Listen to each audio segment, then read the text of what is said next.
It is the most common neuromuscular disease in children. Duchenne muscular dystrophy affects 20,000 boys in the U.S. and up to now has been untreatable. But a Cambridge company has come up with a drug that appears to stop the disease from progressing. The medical community is cautiously optimistic, but parents who have seen the drug's effect say it is quite simply a miracle.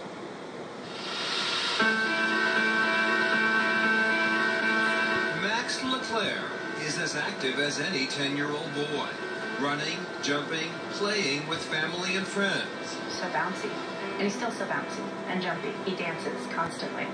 He has a lot of enthusiasm, and he's not just sitting around all the time anymore. But it wasn't always this way.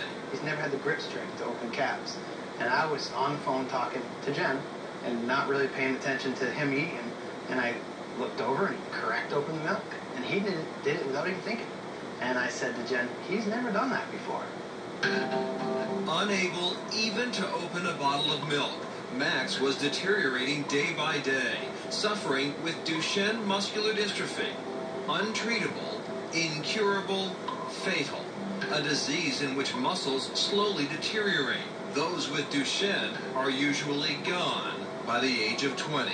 It's 100% fatal. There was no cure. There was not really a whole lot of hope. I really started thinking there wasn't going to be anything in my kid's lifetime. That was until a year ago, when Max entered a drug trial for the Cambridge-based pharmaceutical company Sarepta.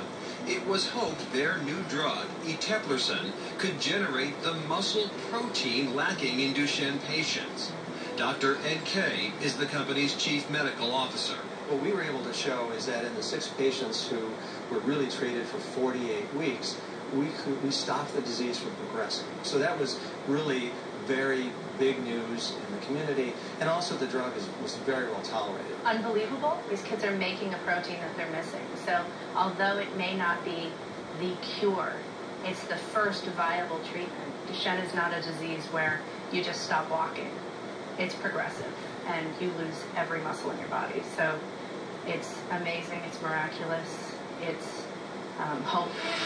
Max's miracle is made all the more poignant by the fact his older brother, Austin, also has Duchenne. Now in a wheelchair, the clock on his disease progression is ticking. Austin was not in the trial. It's making me want it more, seeing how it's making Max so much stronger. Max really is doing this for Austin. We tell them that Max is the first, but we're not going to stop there. That as soon as humanly possible, all the boys that need this drug should have it, and that we won't stop until they do. Everybody would love us to have the drug tomorrow, and I would love to give it. And if we could prevent even one boy from getting worse, it would be, to me, would be a personal great breakthrough. But what we're looking at is how do we treat all the boys with this disease? How do we get it into, their hands, into the physician's hands as quickly as possible? And if my group makes a mistake, we could delay that for years. The clock is ticking a lot, because once the boys reach a certain age, they begin to progress really fast. Christine McSherry feels the weight of time.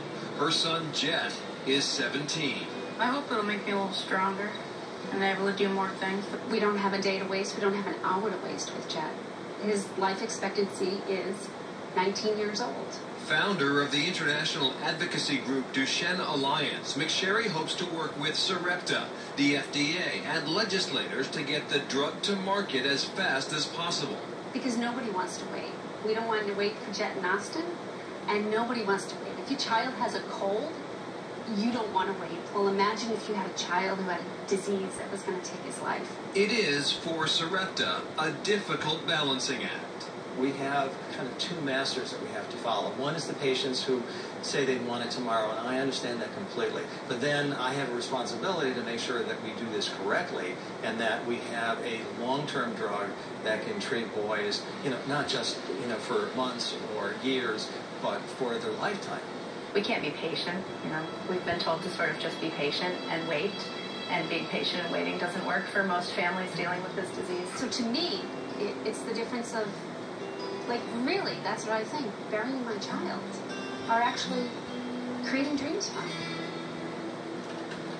Christine McSherry says she hopes the drug will be widely available in as little as 6 months. Dr. K says they hope to have their phase 3 study within a year, which means the drug would not be widely available probably for a couple of years. Everyone is watching the clock. Up next, Ken is